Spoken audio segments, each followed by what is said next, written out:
Hi. To start with the recipe, first, let's perfectly boil our 3 large eggs. Place them in cold water, bring to a boil, and then time exactly 7 minutes and 30 seconds. The trick here is to immediately transfer them to ice water when done. This stops the cooking process and gives us that perfect jammy yolk we're looking for. Next, while our eggs are cooling, let's finely chop our spring onions and fresh dill. The amount here is really up to your taste, but I usually go with about 2 tablespoons of each. Make sure to chop them quite finely. You want them to distribute evenly throughout our mixture. Now for our 1 large avocado. We're going to mash it with a fork until it's mostly smooth, but still has some small chunks for texture. You'll know you've got the right consistency when it's spreadable, but still has some character. Think chunky peanut butter texture.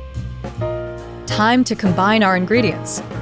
In a bowl, mix your mashed avocado with the chopped eggs, your prepared greens, and 30 to 40 grams of mayonnaise. I like to use the back of a fork to break up the eggs while mixing. This helps everything combine evenly. Here's where we make it really tasty. Season the mixture with salt and black pepper to taste. This is your chance to make it perfect for your palate. Start with about 1/4 teaspoon of salt and adjust from there. You'll know you've got it right when you taste it and immediately want more. Now, take 2 slices of your bread and spread a generous amount of the mixture on each slice. Make sure to spread it right to the edges. There's nothing worse than a bite of sandwich with no filling.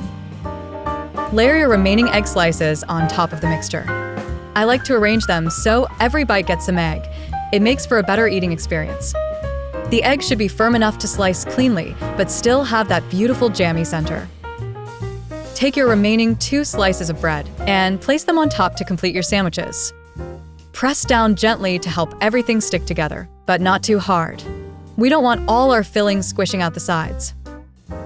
For the finishing touches, you can add 1 tablespoon of butter or olive oil to the bread, 1/2 tablespoon of lime juice for brightness, and 1/2 tablespoon of hot sauce if you like some heat. These are optional, but really take the sandwich from good to great. Trust me, that hint of acid from the lime makes all the flavors pop. And that's how you make this delicious recipe. If you enjoyed it, don't forget to subscribe to the channel for more recipes like this one. Bye.